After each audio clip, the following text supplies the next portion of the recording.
Good afternoon, everyone. Thank you so much for joining today's Veteran-Directed Care Educational Webinar. We'll get started in just a minute. I'm just going to provide a quick overview of some of the Zoom functions that are available for you on today's call. So as you have noticed, you have all been muted when you join the call, and this is purposeful so that we can avoid having any background noise. To ask questions and to communicate with us, there is a chat, and it is showing should be on the bottom of your screen as a chat icon, where you can ask questions and engage with us throughout the webinar. You also have options to zoom in and zoom out of the slides, which should also be on the bottom of your screen. So feel free to do so if you need a larger version of the slides. During today's call, we'll be using Menti, and Menti is an interactive polling application. So you'll please keep your smartphones or your internet browsers handy so that you can participate in the polling and in the discussion.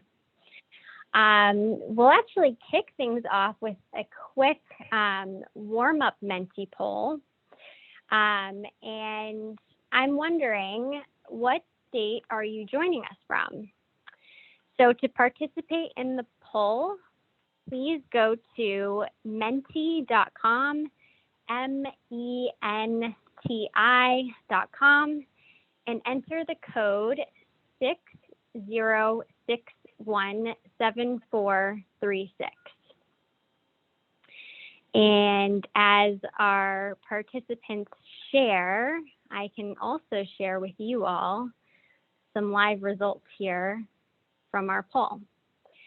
Wow, it looks like we have people joining from all over: Virginia, Colorado, Missouri, Georgia, Oregon, Florida, Maine, Iowa, Illinois, Montana. Let's see, a few from Illinois.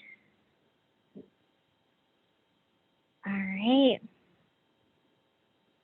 Well, thank you all for joining. I see New Mexico. Very nice. All right, well, looks like we have people joining from all over the US and all different time zones. So, without further ado, I will turn it over to Victoria Wright at the Administration for Community Living to provide us with an overview of what you can expect for today's webinar. Great. Thank you, Haley. Good afternoon, good morning to everyone, and welcome. We are so glad that you can join us today. We are very excited as this is our first educational webinar for 2022. My comments will be brief. Afterwards, I will turn it over to Dan Shepp. Haley, if we can go to the next slide, please. I would like to quickly discuss the agenda for our call today. After you hear from the Veterans Health Administration, we will move on to our focus topic of our webinar, which is the VDC workers. We are excited that we have Pat Brady, Sue Flanagan on the line to discuss the role of our VDC providers supporting the veterans as an employer, guidance for initiating services and hiring workers, and the use of home care agency services. We will also have an overview and best practices section covering the background checks. Additionally, our colleague from Multnomah County Aging and Disability Resource Connection will share some ideas on how they recruit and screen potential veteran employees. Shortly after this call, the slide deck will be posted on the Veteran Directed website. And before I turn it over to Dan, as Haley mentioned, we encourage everyone to use the chat function. We look forward to hearing folks to share their experience and encourage everyone to ask questions and share any insight you might have with our presenters. We will try our best to answer questions from the chat, and at the end of the presentation, we will also have time for question and answers. With that, I would like to thank everyone again, and I'll turn the call over to Dan. Dan, the floor is all yours. Victoria, thank you very much, and very glad to be here today. I'm Dan Sheps from the Office of Geriatrics and Extended Care in VA Central Office. And the main message I want to bring to you today is a good one, a happy message for veteran-directed care. Last month, the Department of Veterans Affairs released a press release, issued a press release that announced that the Veteran-Directed Care Program would expand to all VA medical centers over the next 5 years. And that's a major decision on the part of the department, on the part of the Veterans Health Administration, which had earlier approved not only the concept of expanding the veteran-directed program to all sites, but funded that expansion of VDC available everywhere, or at least at all medical centers. In addition to expanding to 70 more medical centers over the next 5 years, funding included expanding the program at existing sites at half the VA medical centers that are currently operating it. This will be done on a competitive basis.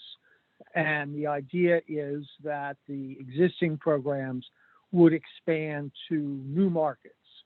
So we have 70 programs, approximately 70 programs now.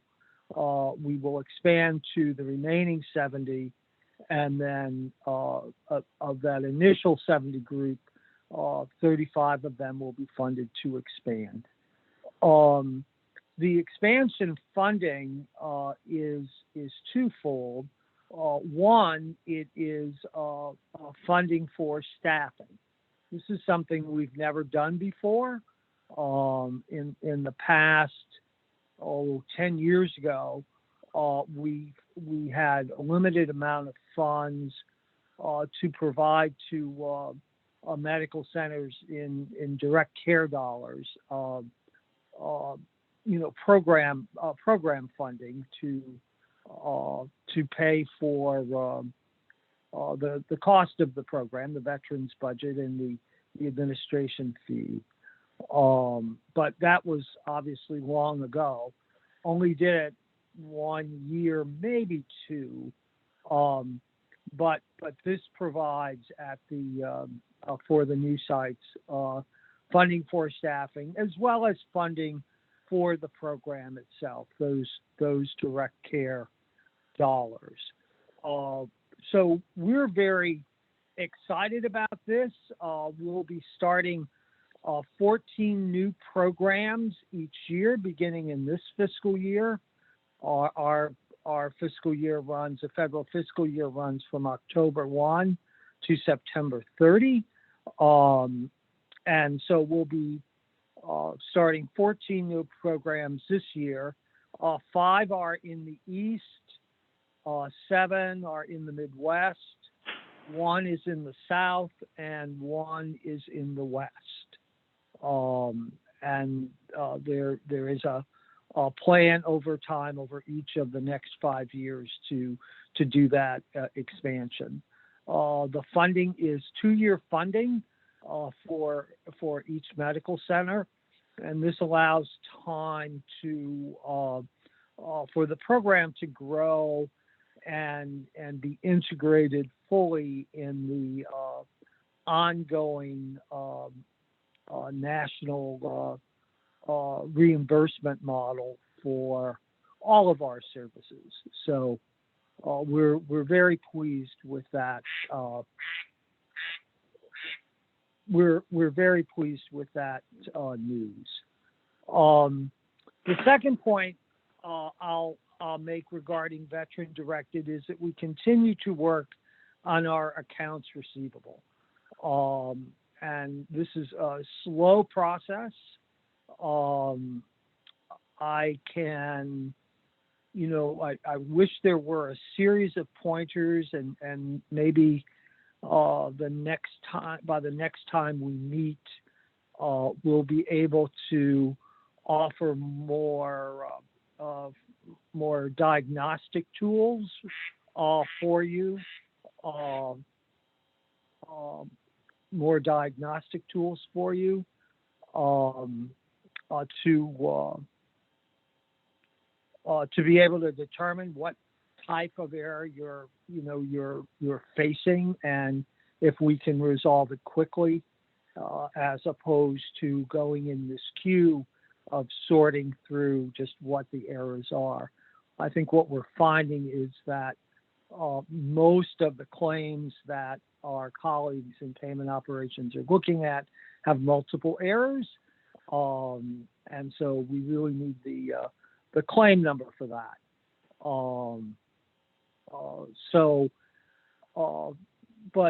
But we're hopeful to give you kind of a cheat sheet. So and I think the other thing I would point out is if you are having a problem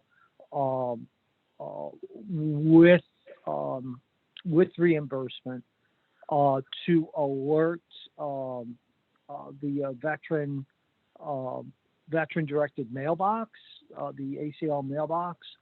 We're tracking these very closely, and let us know as soon as that's an issue for you. We're really pleased with how much better we're doing.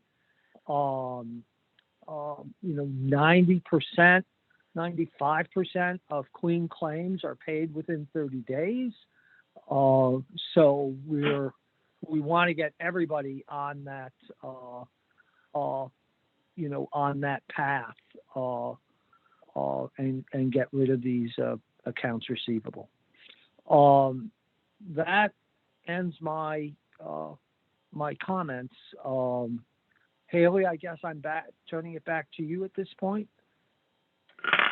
Thank you, Dan, and thank you so much for joining us today and for sharing those updates with everyone on the call. We so appreciate your time.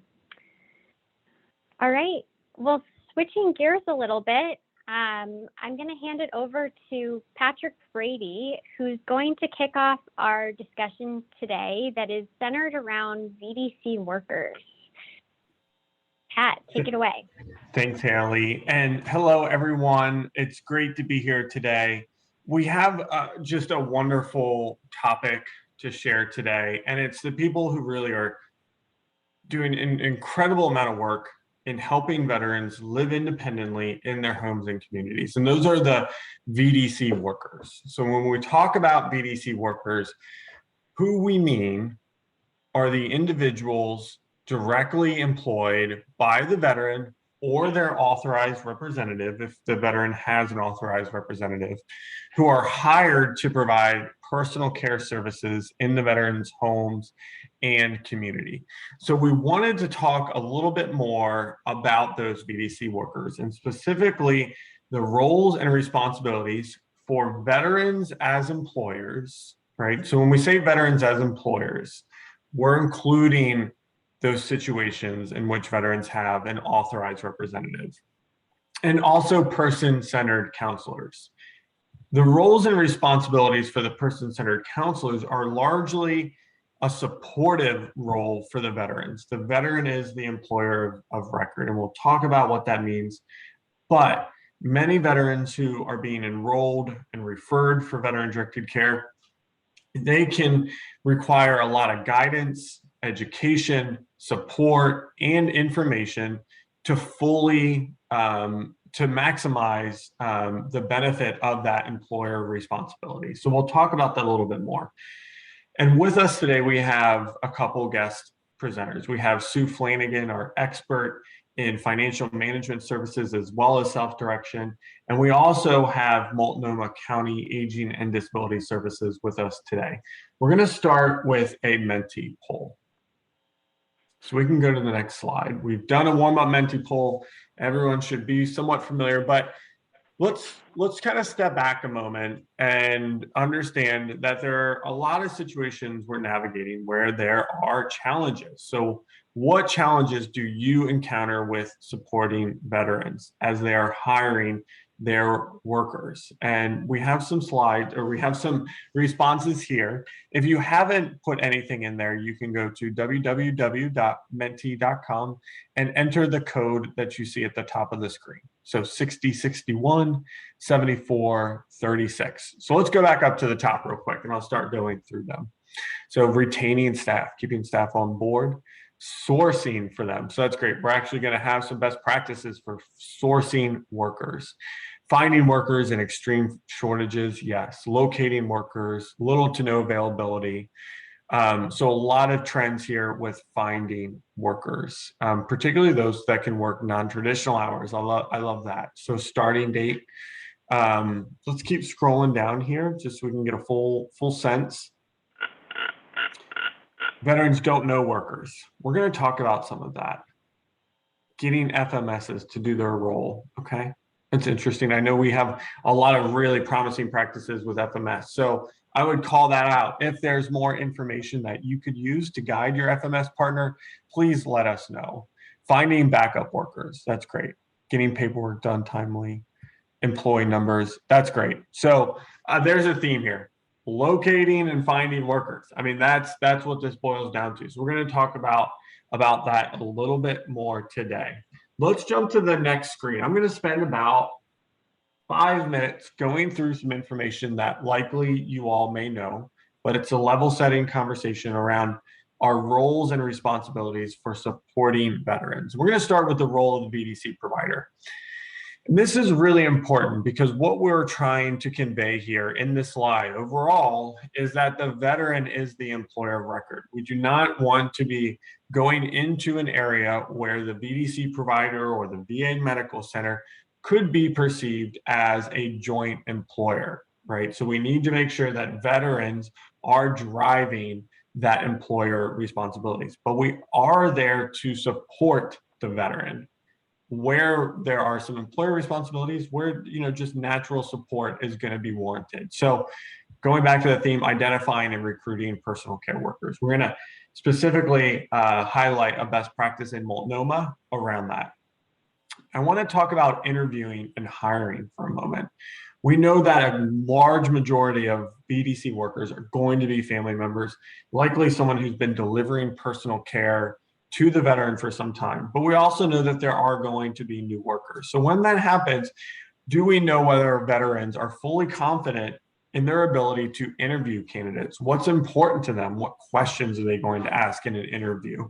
What would make someone a good fit versus not a good fit? We'll learn about that a little bit more. Training requirements. So do veterans understand that they can actually tell their workers how to complete a task, how they like it done, if they like it done a certain way? That's a core part of training where we want to make sure that we're lifting up the veteran to fulfill those employer requirements. That ongoing supervision is very critical, as well as discharging workers if that's needed. There could be an endless number of reasons why discharging workers occurs. It could be that the hours aren't working out. It could be the needs of the veterans don't align with the skills of the workers. So there are a lot of situations where discharging may be appropriate because it's just not a great fit.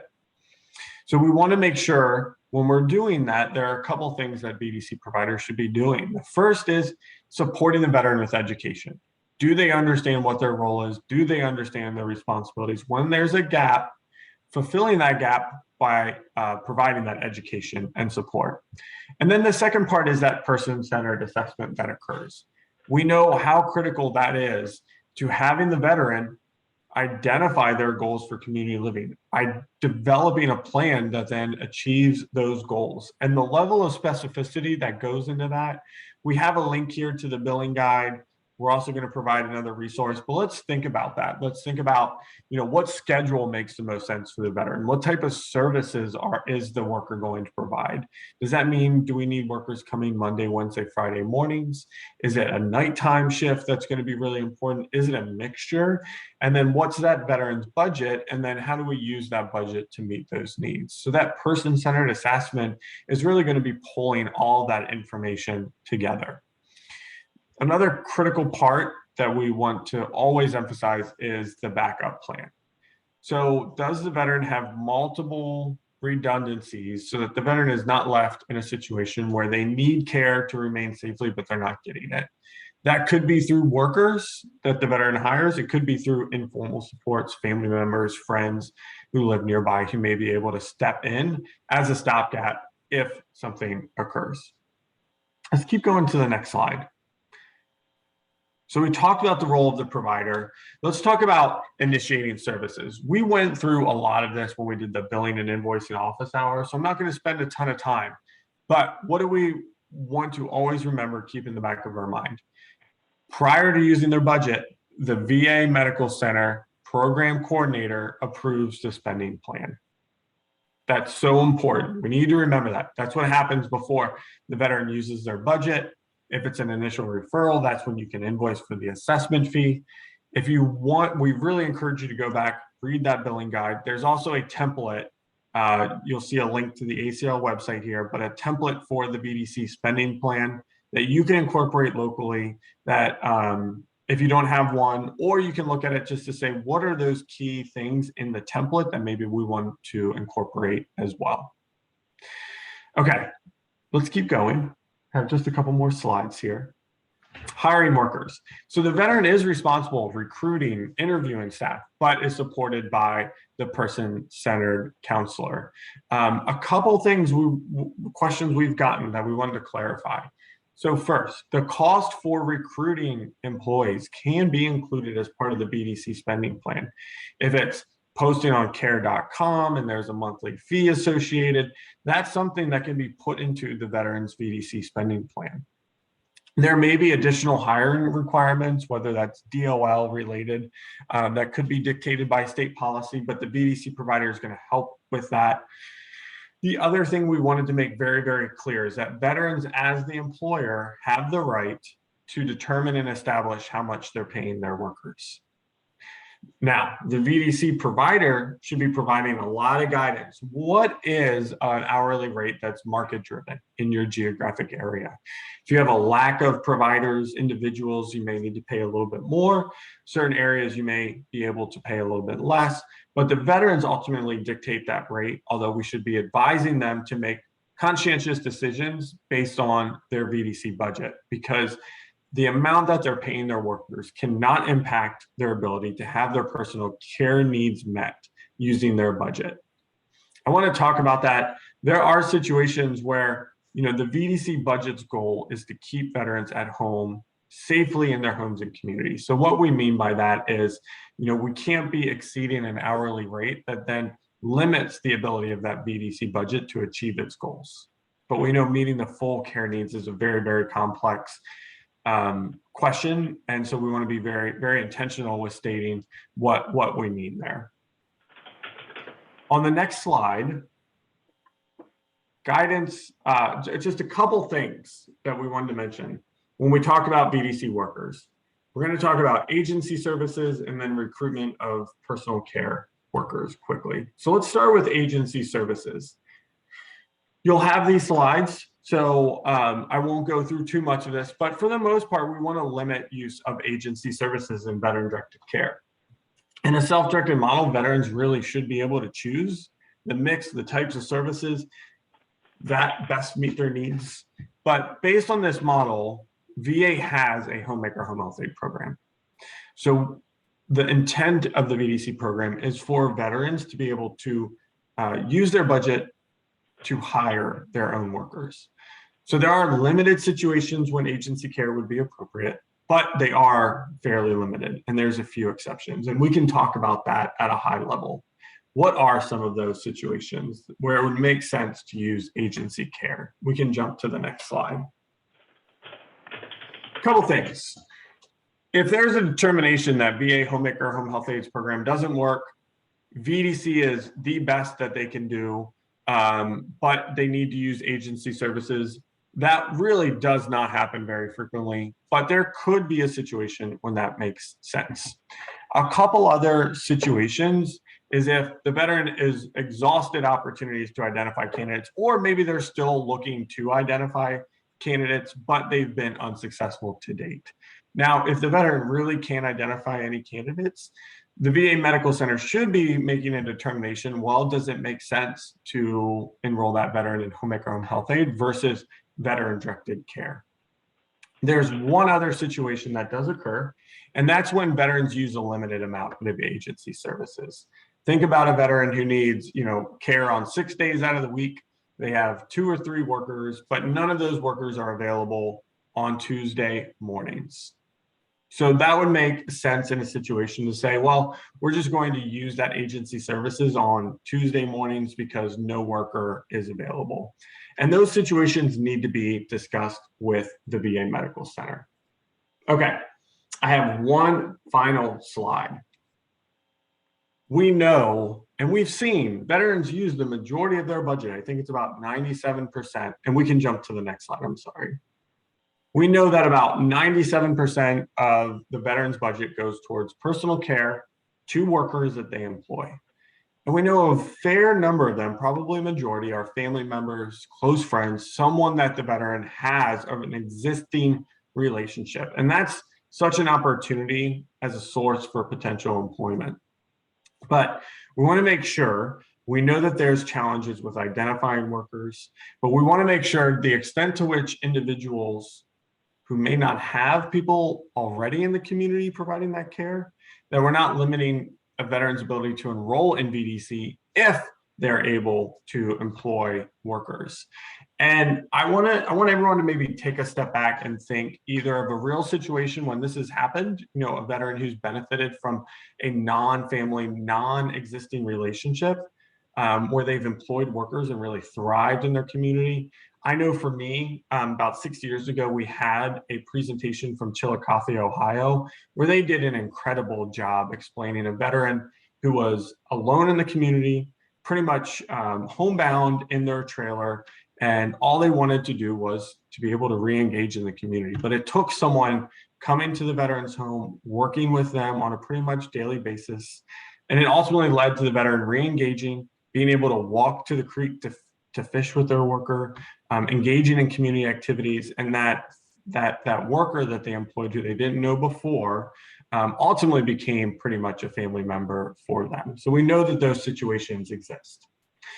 I ran a little bit over, so apologies there. But what we're going to do now is talk about a few critical components of VDC workers. And the first is background checks. So we have Sue Flanagan. And I'm going to skip over the Menti poll.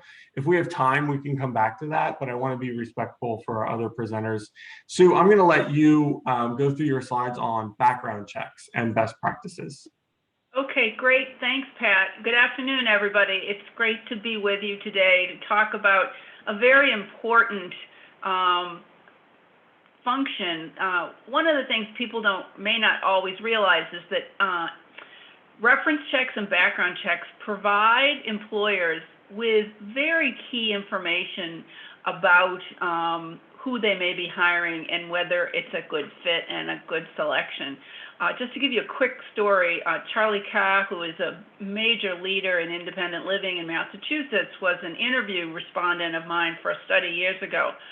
And the people in the IL world kind of pushed back of having to have background checks and reference checks. And I said, Charlie, tell me about your experience. And he was hiring a worker one time and had a great interview with the worker, and he got his references, and he went to the list and he called the first reference on the list. And they answered Walpole Parole Office. Well, since they did not talk about incarceration during the call, Charlie was a little surprised, and he got the guy's parole officer and explained what was going on, why he was considering hiring this person. He asked the parole officer what he thought. He told him his situation, And in the end, Charlie did hire this fellow. Now, I'm not advocating hiring a felon this month. However, what Charlie said to me afterwards was, after I finished that reference check, I had infinitely more information to make my decision on than without it. And the same thing with background checks. So in general, for the VDC program, the VDC provider and the FMS work very closely. The VDC provider says, here's what our requirements and policies are going to be around background checks, and then the FMS implements them. However, background checks are conducted and vary by state and by VDC providers. So it's really important to keep that in mind. Usually, as I said, the FMS provider does it on behalf of the employer and provides that information that they obtain to the VDC provider, particularly the person-centered plan counselor and the employer. So if you go to the next slide, there are a number of different background checks you can do. The state background check is the most common. However, if a incident happens outside of that state that the check is done in, the state check probably will not pick that up. So a federal fingerprint background check is the most comprehensive, and it picks up all incidences across the country. We recommend that if a worker has not lived in a state for at least 5 years, so if they've been there 5 years and you do a state background check, you're probably going to pick up a lot of stuff if it exists. But if they haven't lived there 5 years, it's recommended that a federal fingerprint background check be done to make sure you've picked everything up about that worker. There are also other systems, the National Sex Offender System. States have registry, nurse aid registry, for example. One of the things you may see is that a nurse aide who gets into a problem and has issues oftentimes drops off the grid to become a personal care worker. So first, it's really good to run to see if that person's been a nurse aide and if there's been any issues on the state's nurse aid registry list. There also are adult and child abuse, exploitation and abuse tracking lists, and they're really important to look at too if a state has those. And then the state OIG excluded parties, the FMS can check those to see what's on there and what's required in a particular state. Next slide. Costs of background checks can vary by type and state. The cost of a background check is paid for in a number of ways right now, but we have a preferred way, which is to have that background check paid out of the veteran's budget. The VDC provider must discuss the cost of the background check with the veteran and include it in their spending plan. We've also seen where the VDC provider either absorbs the cost of the background check or they have the FMS pay for it out of their FMS fee. Next slide, please. Now, there are disqualifying events and events that you may not think are great from a health and safety point of view, but are not automatically disqualifying. States vary on what they consider their disqualifying events for hiring a worker and the length of time that that disqualification is in place.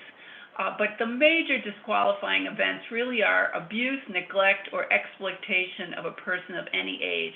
If there is an event that comes up, that's a big red flag, and usually that's the end of that candidate's hiring process.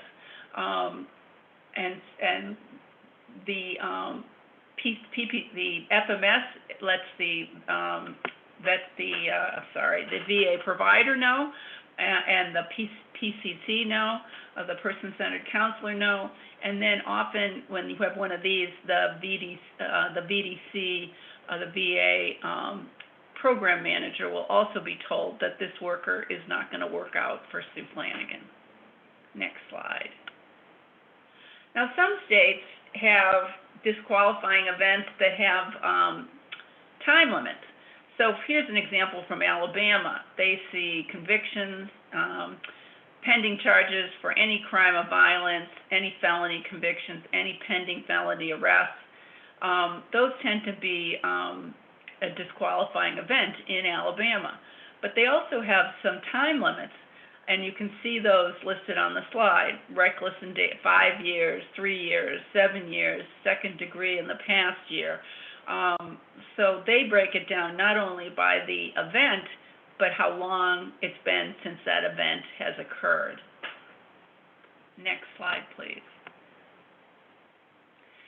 So the FMS basically goes and gets permission by having a form filled out by the worker to say, yes, I give permission to have a background check run on me.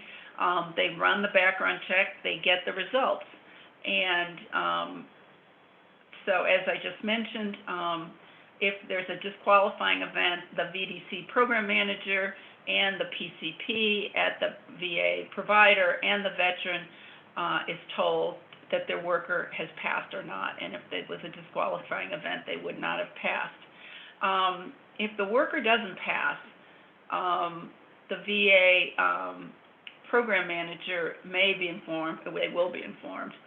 If the results show other events that are not disqualifying events, if the results show other events that are not this is important, that is not disqualifying, but presents a concern for veteran health and safety.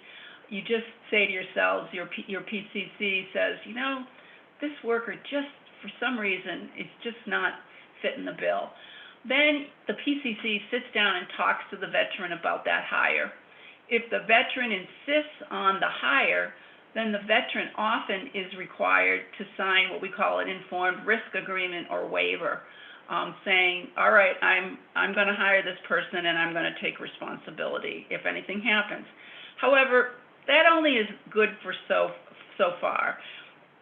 The next thing we recommend is that the veteran work with their PCC to develop a risk management plan related to the hire of that worker. And in that risk plan, talk about what will be done to avoid any issues occurring. This plan really should be monitored multiple times a year, and you can do it during the on-site visit with the veteran and update it as appropriate while the worker is employed by that veteran. So you want to have a monitoring system to say, how's the plan working? Does it need to be updated? And is everything A-okay? Next slide. So that's really, I wanted to go quickly because I wanted to make sure our next speakers had time. But background checks are important. If they're disqualifying events, then that's the end of the candidate's employment process. If they aren't, but if there is a concern about health and safety about a particular candidate, to put those risk management plans in place so that there is someone monitoring how that employment, that worker's employment is going. But they do give really important information to the veteran and their designated representative on the candidate that they're considering for employment so they can make good informed decisions.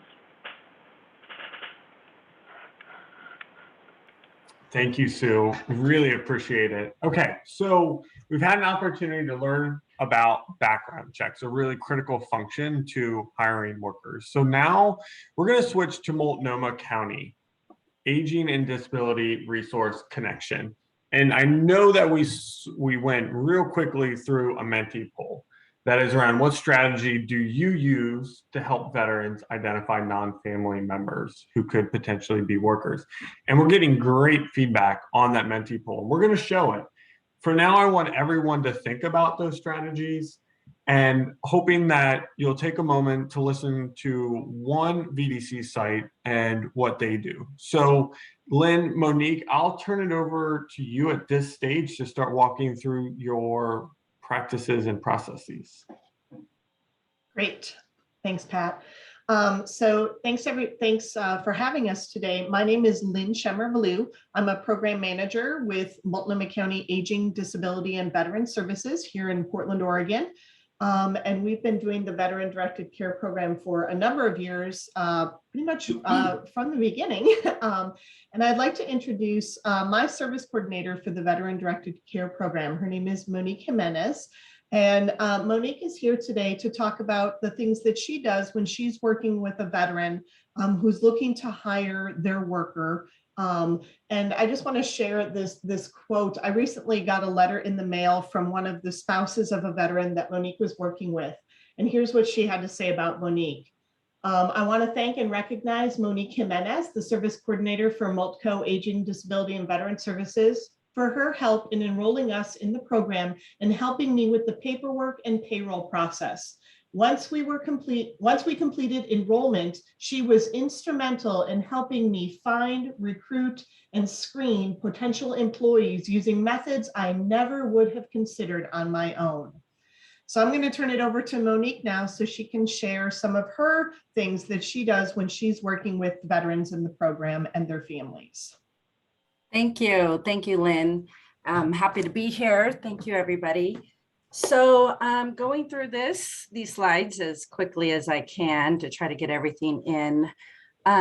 This is hiring a new caregiver for veterans, especially the ones that I'm onboarding, probably takes up majority of the time here at the beginning. This is a big task. Most of these veterans have never done this before. They don't even know where to start, the veterans and or the EORs. So this is a lot for them to try to maneuver and go through on their own. I noticed that this first slide here has been probably instrumental and the most important when we first start, because I have an example of a caregiver that we went through all the steps and they did the paperwork and the background check just to find out that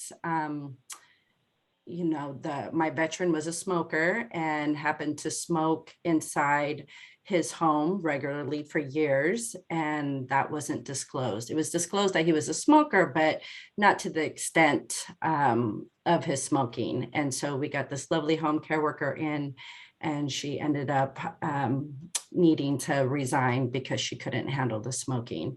And so from there forward, I recognized how important speaking about preferences are and being able to communicate that information to the candidate you're hiring, so it doesn't get to that point where you hire somebody and you wasted a bunch of time for everybody. So quickly going through this, smoking is a big one. Not only if the veteran smokes, but if the home care worker smokes. So I remind my veterans and the EORs to think about some of these preferences that they have. Do you care if someone takes a smoke break? Consider the gender. This is sensitive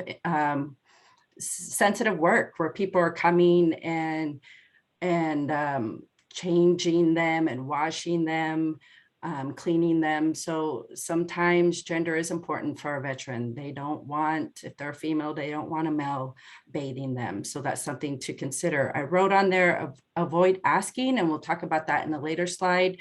There's certain things that may come across as discriminatory, so you might want to avoid asking specific questions, but doesn't mean that they don't keep those preferences in mind.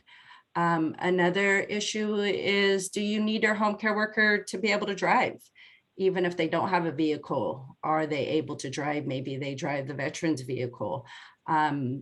And that, especially geographically, that might be even more important than it is necessarily for me. In Portland, Oregon, living in the city, there's a lot of means of transportation. So it's not so much an issue. A lot of times a veteran caregiver can take the MAX or a bus and be okay. So based on geographic and based on what kind of tasks are being provided, do you need a home care worker to take your veteran to doctor's appointments or go grocery shopping or pick up medication? So that's something to consider. Also special trainings or certifications. Making sure that they think about that before they hire. Do you want your caregiver to be a CNA? Do you want your caregiver to have CPR training? So make a note of that. Right now with COVID, vaccine's a huge issue for some veterans. Some veterans, they don't mind, but other veterans won't let anybody in their home if they haven't been vaccinated. So keeping that in mind, keeping in mind allergies on both ends, vaccines on both ends as well. Sometimes caregivers, if the veteran isn't vaccinated, maybe they're not comfortable going in. But allergies, do you have pets? Is that an issue? Certain perfumes or lotions might be an issue on both ends. And considering a schedule, you know, our veterans may have shifts that are not ideal for 9 to 5. I have veterans that they sleep during the day and they're up most of the night, or they start their day at 3 o'clock in the morning. So pointing out those things in the front end before you even get started is a good way to start. Okay, next slide, please. And then moving into tasks and preparation of hiring home care workers. This part right here takes a chunk of time for me and my veterans and or the EORs. I first like to, before we can even get started, we need to look at what the budget is and what your wages are. And I know this has been discussed earlier in this webinar, but you know, we really want to look at a comparable wage, because I've noticed these last few years that that has been my biggest, I've been told I need to hurry up a little bit more. That has been my biggest complaint right now, and the hardest task is finding somebody to work for a wage that's market rate. I know that everybody, you know, depending on your state and your county, that's going to change. And sometimes our veterans don't even understand what that market rate is for the year that we're in. So considering the market rate and the budget to determine how many hours that veteran even has to use. Also, so when we have that, based off of how much you're going to pay and the budget, we have an idea of what the hours are. We like to create a task list and duties based off of the assessment. So I look at the assessment with the veteran and say, here's what your needs are. And based on these needs, we can determine some duties and tasks. Consider how much those duties and tasks will take to determine how many hours that that veteran needs. And then looking at, sometimes maybe the budget doesn't accommodate for all the hours that are needed to provide for that particular veteran. And so I like to look at what is the most important duties, prioritize the duties and use those hours for those more important duties, and then see where we can look at community resources or natural supports. And then you want to come up with a brief job description. I have some handouts that I like to provide my veterans that kind of walk through those job description questions and come up with something. And then prepare interview questions. I like to tell them to do a phone interview before even doing a face-to-face interview. That phone interview is important to kind of rule out if they're meeting basic needs. Okay, next slide, please. And then this is probably what everybody's most looking for, is ways to find good candidates. Here in Oregon, in our state, we have our own home care worker registry and referral list. So I don't know if every state has that. It might be something to look into. So this is, a lot of our Medicaid clients use this registration and referral list, so we can provide that to our veterans to log on and pull out a list of home care workers. We also have Craigslist. I tell them, try to go on to Craigslist. That can be scary for folks. I've had veterans that have good experience with Craigslist. Facebook Marketplace, care.com has been really good. Nursing students, some of my veterans had luck going into the community college. They have career centers where they can place an ad in the career centers and find nursing students that have done wonders. And that's been a really, really good turnout for a lot of my veterans. And just word of mouth. A lot of times when you start asking questions, start talking to people about it, tell the veterans, start asking in your neighborhood with your friends and see if there's somebody knows somebody that is looking for work. Also, my veterans, maybe a veteran that had passed away, and I've been working with this veteran and the home care worker for a long time. That home care worker will tell me, Monique, I'm still looking for work. Will you take my name and number? And if you have another veteran that's looking for work, can you pass my information on? And that's been successful in the past. Along with all that, considering a backup worker, neighbors, family members, friend, church family, anybody that they can think of that can come in if they need a backup. Okay, next slide, please. This is Lynn. I just want to also interject. If there's any vet centers or vet resource locations, another great resource is to look for veterans who are interested in working with other veterans. So sometimes our veterans like to hire someone who also is a veteran, and that's a nice connection as well, to be able to support veterans who might be looking for work and support your veteran who's looking for a caregiver. Thank you, Lynn. So the next slide, interviewing and selection process. Like I said before, a telephone screening to make sure you roll out. I mean, there's no point in moving forward if they don't meet the schedule or if they don't have the certification that you're requesting. And then moving on to a face-to-face interview.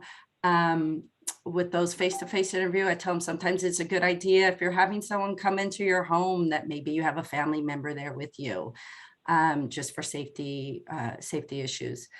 And then avoid asking discriminatory questions, like avoid asking what their race is, their age, their national origin, gender, marital status, if they're gonna have a child, things like that. Just kind of keep that in mind.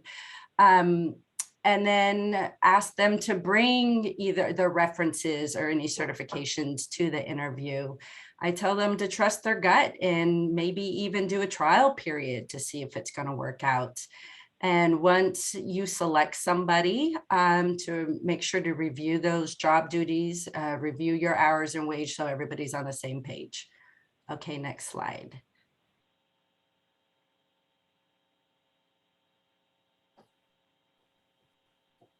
And then when a new worker starts, I'll just go through this briefly. Make sure you set clear expectations. We have a lot of handouts to be able to provide your expectations and your guidelines, and use your task list duties to kind of keep on track, whether or not your caregiver is performing the task that you're asking of them. Allow time to get to know the veteran and the veteran get to know the caregiver. Allow time for the caregiver to be able to ask questions or have comments or concerns. And then keep good records of when they start and they end their shift. We have handouts for that as well. And leave time to check in. After a few weeks, check in to see how things are going, if it's working out for everybody. Communication is huge. And I think that's, in the end, a lot of times these caregivers become like family. So it's really good to keep that open communication and try not to micromanage. Trust your caregiver and allow them to work freely under those supervisions and guidelines. And I think I ran through that as quickly as I can. So I appreciate your time. I hope some of that stuff was helpful. You did great, Monique. Thank you. Monique, thank you so much. This is Pat. So I just I know you went through that maybe even a little quicker than you would have wanted, but I want everyone to know that number one, we're going to be sending out the slides.